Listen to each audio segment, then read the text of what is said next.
नमस्कार दोस्तों। आज दोपहर 3:30 बजे राजस्थान रॉयल्स और सनराइजर्स हैदराबाद के बीच बड़ा मुकाबला होने वाला है। दोनों टीमें अपनी बेस्ट प्लेइंग 11 के साथ उतरेंगी और यह देखना मजेदार होगा कि किस टीम का पलड़ा भारी रहेगा। इससे पहले आरसीबी फैंस के लिए खुशखबरी, कल आरसीबी ने केकेआर को हराकर शानदार जीत दर्ज की, तो आरसीबी फैंस को ढेरों बधाई। अब बिना समय गंवाए चलिए सबसे पहले देखते हैं सनराइजर्स हैदराबाद की प्लेइंग 11 जो आज मैदान में उतर सकती है। चलिए सबसे पहले देखते हैं एसआरएच प्लेइंग 11। आज हम एसआरएच के हर खिलाड़ी के रिकॉर्ड, उनके रोल और मैच के दिन उनके संभावित असर पर विस्तार से चर्चा करेंगे, ताकि आपको मैच के दिन उनके प्रदर्शन का पूरा अंदाजा हो सके और हर मोर्चे पर उनके योगदान का सही मूल्यांकन किया जा सके।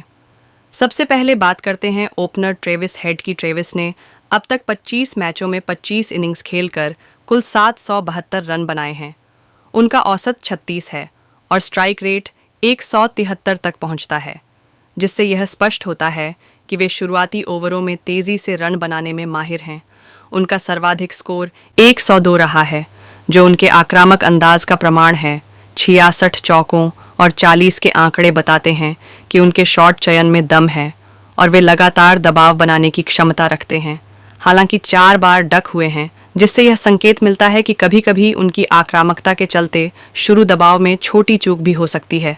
लेकिन अगर वे अपनी पारी की शुरुआत में ही सामंजस्यपूर्ण और संतुलित आक्रमण करते हैं, तो न केवल उनका व्यक्तिगत प्रदर्शन बेहतर होगा, बल्कि टीम को एक मजबूत नींव भी मिलेगी।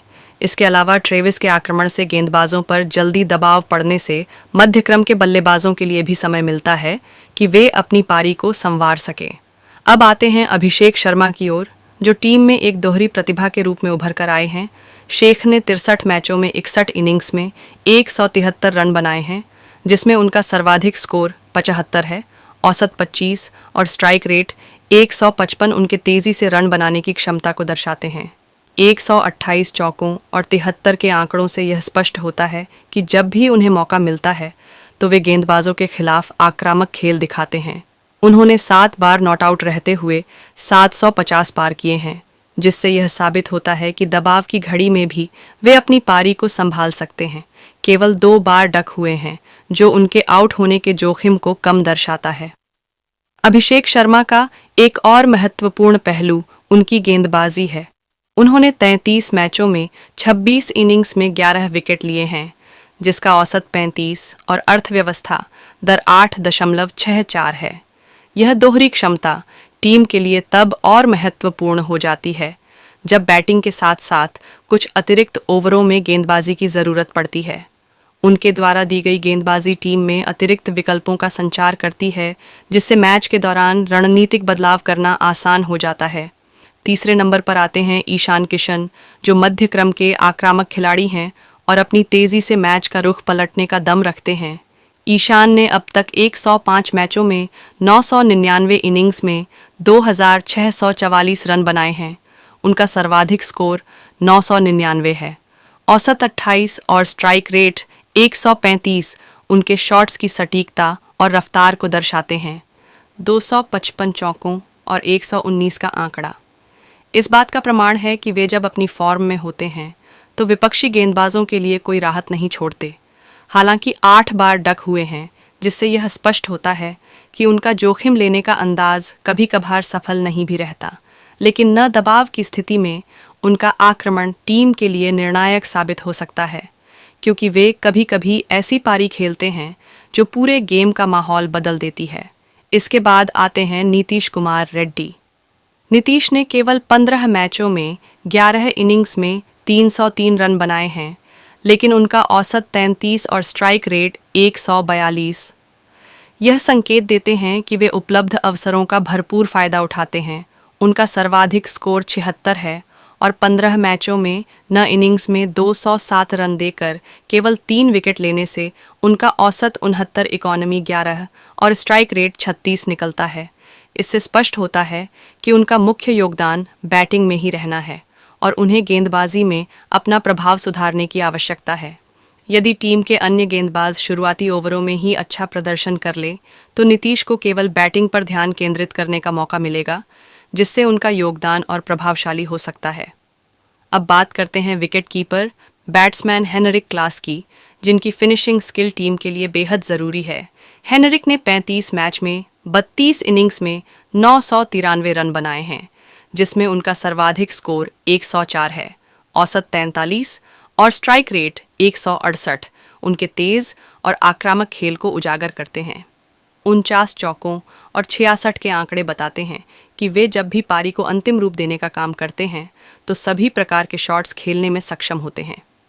650 पार और एक शतक उनके आंकड़ों में एक स्थिरता का संकेत है, जो दबाव की स्थितियों में उनकी महत्वाकांक्षा को दर्शाता है।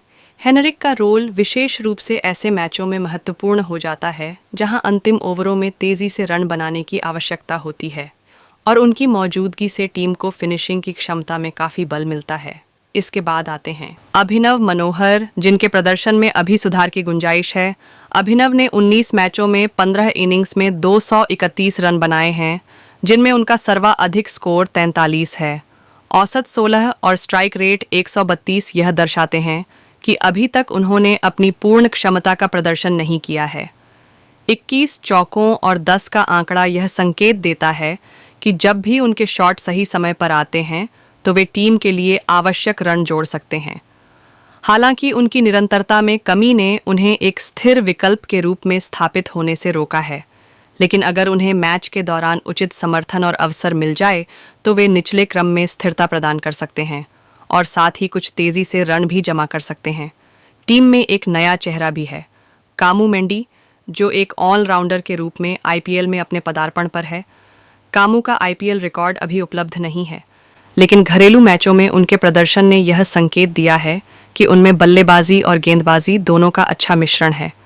डेब्यू के दौरान नए उत्साह और जुनून से भरे हुए वे टीम में एक नई ऊर्जा का संचार कर सकते हैं। उनके पास अनदेखी संभावनाएं हैं, जो अगर सही दिशा में ढल जाए तो मैच के दौरान निर्णायक साबित हो सकती है। उनके योगदान से टीम में एक ताजगी और नवाचार का तत्व जुड़ जाता है, जो खासकर तब महत्वपूर्ण हो जाता है जब विपक्षी टीम भी अपनी रणनीतियों में बदलाव करती है। गेंदबाजी के मोर्चे पर सबसे पहले आते हैं राहुल चहर। राहुल ने 78 मैचों में 77 इनिंग्स खेलकर 75 विकेट लिए हैं। उनका औसत 28 और अर्थव्यवस्था दर 7.92 यह दर्शाते हैं कि वे गेंदबाजी में काफ़ी नियंत्रण रखते हैं। उनका सर्वश्रेष्ठ प्रदर्शन 4 विकेट के लिए 27 रन देने का रहा है, जो यह प्रमाण है कि वे दबाव के क्षणों में भी मैच का रुख बदलने में सक्षम हैं। राहुल की गेंदबाजी की खासियत उनकी लाइन और लेंथ पर निरंतरता है, जिससे विपक्षी बल्लेबाजों पर जल्दी दबाव बनता है। अगर वे शुरुआती ओवरों में ही महत्वपूर्ण विकेट लेकर गेंदबाजी के क्रम को प्रभावित कर लेते हैं तो टीम के लिए आगे की पारी में काफ़ी फायदा हो सकता है। इसके बाद बात करते हैं पैट कमिंस की, जो दोनों मोर्चों पर अपना योगदान देने वाले खिलाड़ी हैं। पैट ने 58 मैचों में 58 इनिंग्स खेलते हुए 63 विकेट लिए हैं। उनका औसत 30 अर्थव्यवस्था दर 8.75 और स्ट्राइक रेट 20 उनके प्रभावशाली प्रदर्शन को दर्शाते हैं। उनके आंकड़ों में 4 विकेट के लिए 34 रन देने का सर्वश्रेष्ठ प्रदर्शन शामिल है, जो बताता है कि वे मैच के मोड़ बदलने वाले पल भी पैदा कर सकते हैं। साथ ही उन्होंने 58 मैचों में 41 इनिंग्स खेलकर 515 रन बनाए हैं, जिसमें उनका सर्वाधिक स्कोर 66, औसत 19 और स्ट्राइक रेट 149 शामिल है। उनके 15 नॉट आउट रहने, 33 चौकों, 34 चार डक और 350 के आंकड़े इस बात का प्रमाण है कि उनका डुअल रोल टीम के लिए कितनी महत्वपूर्ण साबित हो सकता है। पैट कमिंस की उपस्थिति से टीम को दोनों मोर्चों पर लचीलापन मिलता है, जिससे वह किसी भी परिस्थिति में अपने खेल को संतुलित रख सकते हैं। अगले खिलाड़ी के रूप में हम हर्षालू किया जाता है। हर्षल ने अब तक 106 मैचों में 103 इनिंग्स में 135 विकेट लिए हैं। उनका औसत 23 और अर्थव्यवस्था दर 8.74 यह दर्शाते हैं कि वे अत्यधिक कुशल गेंदबाज हैं। उनका सर्वश्रेष्ठ प्रदर्शन 5 विकेट के लिए 27 रन देने का रहा है, जो उनके मैच निर्णायक क्षणों में प्रदर्शन करने की क्षमता को उजागर करता है। हर्षल की गेंदबाजी में निरंतरता, अनुशासन और दबाव में भी उत्कृष्टता देखने को मिलती है। जब भी विपक्षी बल्लेबाज अपनी फॉर्म में होते हैं, तब हर्षल की गेंदबाजी उन्हें कड़ी चुनौती दे जाती है। उनकी गेंदबाजी से न केवल विकेट लेने की संभावना बढ़ती है, बल्कि टीम को फील्डिंग में भी प्रेरणा मिलती है कि छोटी छोटी चूकें ना हो। अंत में हम मोहम्मद शामी की गहराई से समीक्षा करते हैं। शामी ने 110 मैचों में 110 इनिंग्स खेलकर 107 विकेट ली हैं। उनका औसत 26 और अर्थव्यवस्था दर 8.44। यह संकेत देते हैं कि वे लगातार अच्छे प्रदर्शन के साथ मैच के मोड़ को प्रभावित करने में सक्षम है। उनका सर्वश्रेष्ठ आंकड़ा 4 विकेट के लिए 11 रन देने का रहा है, जो इस बात को सिद्ध करता है कि वे मैच के दबाव वाले ओवरों में भी बेहद प्रभावशाली रहे हैं। शामी का अनुभव, उनकी मानसिक स्थिरता और उनकी गेंदबाजी की रणनीति अक्सर ऐसे पलों में सामने आती है जहां टीम को संकट का सामना करना पड़ता है।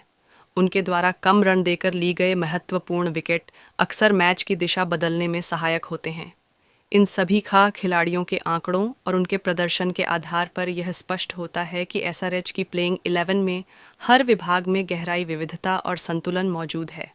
अगर ट्रेविस हेड अपने आक्रामक अंदाज से शुरुआती ओवरों में ही प्रभावी प्रदर्शन करते हैं तो टीम को एक मजबूत आधार प्राप्त होता है। अभिषेक शर्मा और ईशान किशन के तेज स्कोर से मध्य क्रम में तेजी आती है, जबकि नीतीश रेड्डी, हेनरिक क्लास और अभिनव मनोहर के संयोजन से टीम को एक संतुलित मिश्रण मिलता है जो इनिंग्स को स्थिरता के साथ पूरा करने में सहायक होता है। साथ ही कामू मेंडिस का डेब्यू टीम में नए विकल्पों का समावेश करता है, जिससे एक नई ऊर्जा का संचार होता है।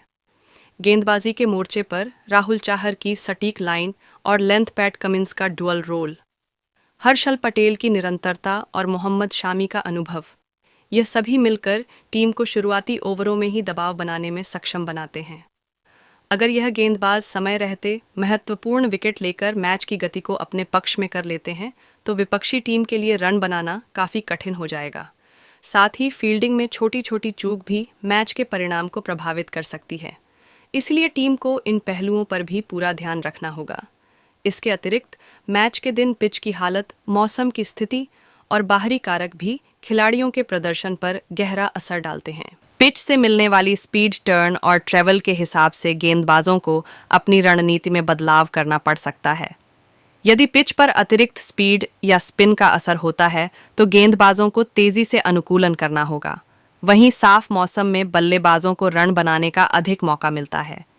ऐसे में उपलब्ध आंकड़ों के साथ साथ खिलाड़ियों की परिस्थिति के अनुसार अपनी रणनीति बदलने की क्षमता भी टीम के प्रदर्शन का एक अहम हिस्सा होती है। इन सभी पहलुओं को ध्यान में रखते हुए यह कहा जा सकता है कि अगर एसआरएच के कोर खिलाड़ी अपनी फॉर्म बनाए रखते हैं और मैच के दिन के माहौल के अनुसार अपने खेल को ढाल लेते हैं तो टीम के जीतने की संभावनाएं काफ़ी प्रबल हो सकती हैं। हर खिलाड़ी के व्यक्तिगत प्रदर्शन के साथ साथ उनका सामूहिक योगदान ही मैच के अंतिम परिणाम को निर्धारित करता है। खिलाड़ियों की सूक्ष्म रणनीति, निर्णय लेने की क्षमता और मैच के दौरान मौजूदा परिस्थितियों के अनुसार अपने खेल में बदलाव लाने की योग्यता, यह सभी मिलकर एक पूर्ण टीम का निर्माण करते हैं। चलो अब देखते हैं राजस्थान रॉयल्स की प्लेइंग 11 जो आज के मैच हो सकती है। सबसे पहले हम यशस्वी जायसवाल के बारे में बात करते हैं। यशस्वी ने 52 मैचों में 52 इनिंग्स खेलकर कुल 1607 रन बनाए हैं। उनका सर्वश्रेष्ठ स्कोर 124 रहा है। औसत 32 और स्ट्राइक रेट 150 से यह स्पष्ट होता है कि वे शुरुआत में ही तेज़ी से रन जोड़ने में माहिर हैं। उनके 198 चौक और 96 उनके आक्रामक शॉट्स की उत्कृष्टता को दर्शाते हैं। 9 अर्धशतक और 2 शतक का आंकड़ा इस बात की पुष्टि करता है कि जब मौका मिलता है तो वे पूरी आक्रामकता के साथ धमाका कर सकते हैं। हालांकि 4 बार डक होने से यह संकेत मिलता है कि कभी कभी रिस्क लेने पर उनका आउट होना भी संभव है, लेकिन उनकी तेज़ रफ्तार से टीम को शुरुआती ओवरों में ही सकारात्मक दिशा मिल सकती है। यशस्वी की पारी से उम्मीद की जाती है कि वे न केवल स्वयं अपने लिए अच्छा स्कोर बनाएंगे बल्कि विपक्षी गेंदबाजों पर भी दबाव डालते हुए टीम के लिए एक मजबूत नींव तैयार करेंगे। साथ ही उनके शॉट्स की विविधता, चौकों से लेकर तक से यह भी पता चलता है कि वे विभिन्न परिस्थितियों में अपना खेल ढालने में सक्षम हैं। इसके बाद हम संजू सैमसन की चर्चा करते हैं। संजू ने अब तक 167 मैच में 163 इनिंग्स खेलकर 4,419 रन बनाए हैं। उनका सर्वश्रेष्ठ स्कोर 119 है, औसत 137 और स्ट्राइक रेट 138 से पता चलता है कि वे संयमित रहते हुए भी निरंतर रन जोड़ते हैं। उनके रिकॉर्ड में 352 चौक और 206 इस बात का प्रमाण है कि वे आक्रामक शॉट्स खेलते हैं।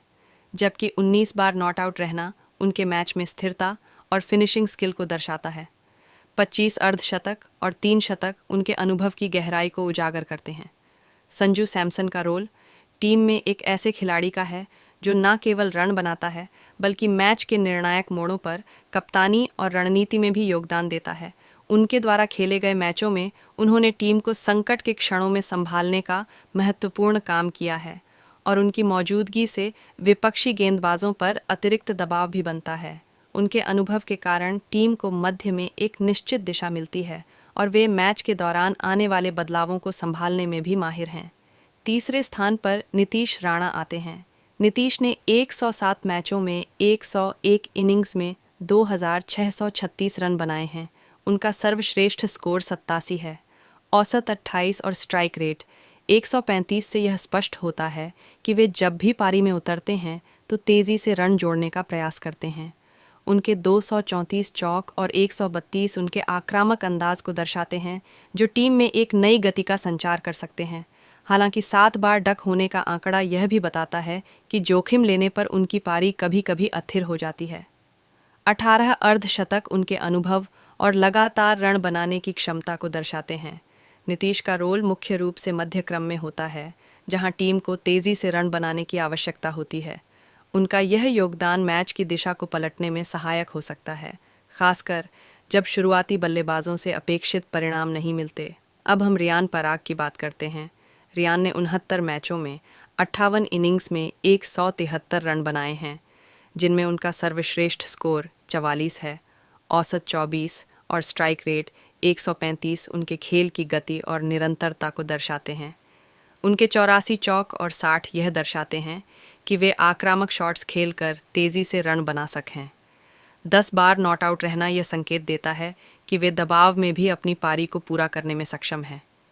3 बार डक और 6 अर्धशतक के आंकड़े से यह पता चलता है कि रियान का रोल मध्य क्रम में ऊर्जा और गति बनाए रखने के लिए अहम है।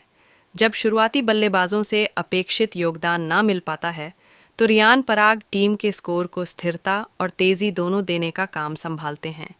इसके बाद हम ध्रुव जुरैल की चर्चा करते हैं, जो एक महत्वपूर्ण विकेट के साथ साथ एक जिम्मेदार बल्लेबाज भी है। ध्रुव ने 27 मैचों में 22 इनिंग्स खेलकर 347 रन बनाए हैं। उनका सर्वश्रेष्ठ स्कोर 56 है, औसत 23 और स्ट्राइक रेट 151 से यह स्पष्ट होता है कि वे जब भी मौका पाते हैं तो तेज़ी से रन जोड़ते हैं। उनके 29 चौक और 16 यह दर्शाते हैं कि वे जब फिनिशिंग करते हैं तो टीम के लिए अतिरिक्त रन बना सकते हैं। 7 बार नॉट आउट रहना और 2 अर्धशतक उनके अनुभव को उजागर करते हैं।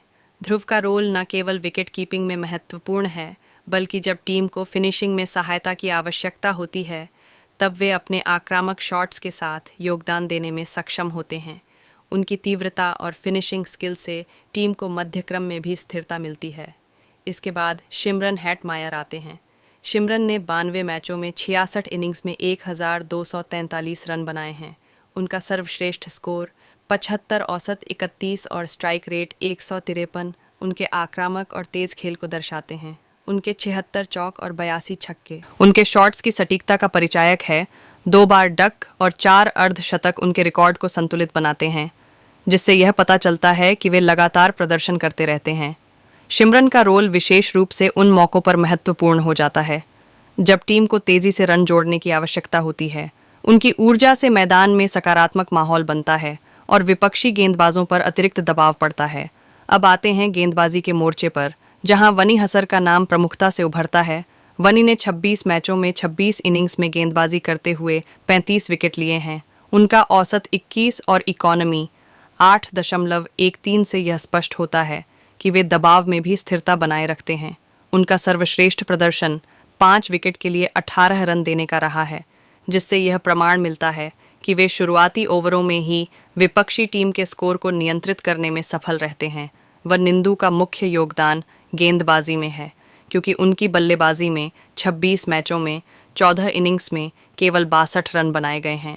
औसत 7 और स्ट्राइक रेट 999 के साथ उनकी गेंदबाजी से टीम को शुरुआती ओवरों में ही आवश्यक विकेट लेने और विपक्षी पर दबाव बनाए रखने में मदद मिलती है। इसके बाद महेश थकना की बारी आती है। महेश ने 27 मैचों में 27 इनिंग्स में गेंदबाजी करते हुए 25 विकेट लिए हैं और कुल 797 रन दिए हैं। उनका औसत 31 और इकोनॉमी 7.66 से यह संकेत मिलता है कि वे मैच के दौरान नियंत्रित स्पिन प्रदान करते हैं। उनका सर्वश्रेष्ठ प्रदर्शन 4 विकेट के लिए 3 रन देने का रहा है, जो यह दर्शाता है कि वे पिच पर मिलने वाले टर्न भरपूर फायदा उठा सकते हैं। महेश का रोल खासकर उन पिचों पर महत्वपूर्ण हो जाता है जहां स्पिन गेंदबाजी का प्रभुत्व होता है। उनकी मौजूदगी से टीम को अतिरिक्त विकल्प मिलता है, जिससे विपक्षी बल्लेबाजों को संतुलित और नियंत्रित करने में आसानी होती है। अब बात करते हैं जोफ्र आर्चर की, जो अपनी तेज गेंदबाजी के लिए प्रसिद्ध है। जोफ्र ने 40 मैचों में 40 इनिंग्स में गेंदबाजी करते हुए 48 विकेट लिए हैं। औसत 24 और इकोनॉमी 7.34 उनके लगातार दबाव बनाए रखने की क्षमता को दर्शाते हैं। उनका सर्वश्रेष्ठ प्रदर्शन 3 विकेट के लिए 15 रन देने का रहा है। इसके साथ ही जोफ्र ने 40 मैचों में 25 इनिंग्स में बल्लेबाजी करते हुए 1999 रन बनाए हैं। औसत 15 और स्ट्राइक रेट 155। उनके बल्लेबाजी के आंकड़ों से यह सिद्ध होता है कि वे सीमित अवसरों में भी टीम के लिए अतिरिक्त रन जोड़ सकते। 12 बार नॉट आउट रहना, 11 चौक और 14 उनके इस तथ्य को पुष्ट करते हैं कि उनकी बहुआयामी प्रतिभा टीम को संकट के क्षणों में राहत प्रदान कर सकती है। जोफ्र का रोल मुख्य रूप से एक तेज गेंदबाज का होता है, लेकिन उनकी बल्लेबाजी से भी टीम को अतिरिक्त पावर मिलती है। इसके बाद तुषार देशपांडे की बात करते हैं, जो टीम में अतिरिक्त गेंदबाजी विकल्प के रूप में शामिल है। तुषार ने 36 मैचों में 36 इनिंग्स में गेंदबाजी करते हुए 42 विकेट लिए हैं। औसत 29 और इकोनॉमी 9.56 से यह पता चलता है कि वे मैच के दौरान थोड़ी अतिरिक्त जिम्मेदारी लेते हुए भी अपनी गेंदबाजी को परिस्थिति के अनुसार ढाल लेते हैं। उनका सर्वश्रेष्ठ प्रदर्शन 4 विकेट के लिए 27 रन देने का रहा है, जो यह साबित करता है कि दबाव के क्षणों में भी वे अपना प्रभाव डाल सकते हैं। तुषार का रोल टीम को लचीला बनाए रखने में मदद करता है, जिससे आवश्यकता अनुसार गेंदबाजी में बदलाव किया जा सके और मैच के दौरान संतुलन बना रहे। अंत में संदीप शर्मा का नाम आता है, जो टीम के अनुभवी और प्रमुख गेंदबाजों में से एक है। संदीप ने अब तक 126 मैचों में 126 इनिंग्स में गेंदबाजी करते हुए 137 विकेट लिए हैं। औसत 27 और इकोनॉमी 7.89 उनके लगातार अच्छे प्रदर्शन की गवाही देते हैं। उनका सर्वश्रेष्ठ प्रदर्शन 5 विकेट के लिए 18 रन देने का रहा है, जो यह दर्शाता है कि वे दबाव वाले क्षणों में भी टीम के लिए महत्वपूर्ण प्रभाव डाल सकते हैं। संदीप का रोल न केवल विकेट लेने का है, बल्कि टीम को कम रन देकर मैच में नियंत्रण बनाए रखने में भी अहम भूमिका निभाता है। उनके अनुभव और स्थिरता से टीम को अक्सर उस दबाव वाली स्थिति में संतुलन मिल जाता है, जहां विपक्षी बल्लेबाज लगातार चुनौती पेश करते हैं। सभी खिलाड़ियों के विस्तृत आंकड़ों, उनके अनुभव और उनकी खेलने की शैली से यह स्पष्ट होता है कि राजस्थान रॉयल्स की प्लेइंग 11 में गहराई, विविधता और संतुलन दोनों ही मौजूद हैं। टीम के बल्लेबाज यशस्वी, संजू, नीतीश और रियान अपनी आक्रामकता और स्थिरता के साथ शुरुआती और मध्य क्रम में सकारात्मक मोमेंटम प्रदान करते हैं। वहीं ध्रुव और शिमरन जैसे खिलाड़ी अपनी फिनिशिंग स्किल्स से मैच के अंतिम क्षणों में टीम को दिशा देते हैं। दूसरी ओर गेंदबाजी के क्षेत्र में वनी महेश, जोफ्र, तुषार और संदीप शर्मा जैसे खिलाड़ी टीम को शुरुआती ओवरों में ही दबाव बनाने और विपक्षी बल्लेबाजों को नियंत्रित करने में महत्वपूर्ण योगदान देते हैं। यह पूरी टीम संरचना टीम की सामूहिक ताकत का परिचायक है। हर खिलाड़ी अपने अपने रोल में निपुण है और उनके व्यक्तिगत रिकॉर्ड से यह स्पष्ट होता है कि यदि मैच के दिन वे अपनी सामान्य फॉर्म में लौट आते हैं तो राजस्थान रॉयल्स के पास मैदान पर अपना दबदबा बनाए रखने की पूरी क्षमता मौजूद है। खिलाड़ी अपनी आक्रामकता, संयम और मैच के दौरान स्थिति के अनुसार अपनी रणनीति में बदलाव लाने की क्षमता से एक ऐसी टीम बनाते हैं जो किसी भी परिस्थिति में उत्कृष्ट प्रदर्शन कर सकती है। आज के इस विस्तृत विश्लेषण में हमने राजस्थान रॉयल्स के हर खिलाड़ी के आंकड़ों, उनके अनुभव और उनकी संभावनाओं पर गहराई से विचार किया है। मैदान में उतरते ही टीम का सामंजस्य और सामूहिक रणनीति ही टीम की सफलता की कुंजी बनेगी। खिलाड़ियों के व्यक्तिगत प्रदर्शन के साथ साथ उनकी टीम के प्रति प्रतिबद्धता, निर्णय लेने की क्षमता और मैच के दौरान बदलती परिस्थितियों के अनुसार अपनी रणनीति में सुधार लाने की योग्यता मिलकर एक ऐसी टीम का निर्माण करती है जो हर मोड़ पर अपने दबदबे को कायम रख सकती है। तो दोस्तों, यह थी दोनों टीमों की संभावित प्लेइंग 11। दोनों ही टीमें मजबूत हैं और ज़बरदस्त टक्कर देखने को मिलेगी। अगर मेरी प्रेडिक्शन की बात करूं तो मुझे लगता है कि इस मुकाबले में सनराइज़र्स हैदराबाद जीत सकती हैं।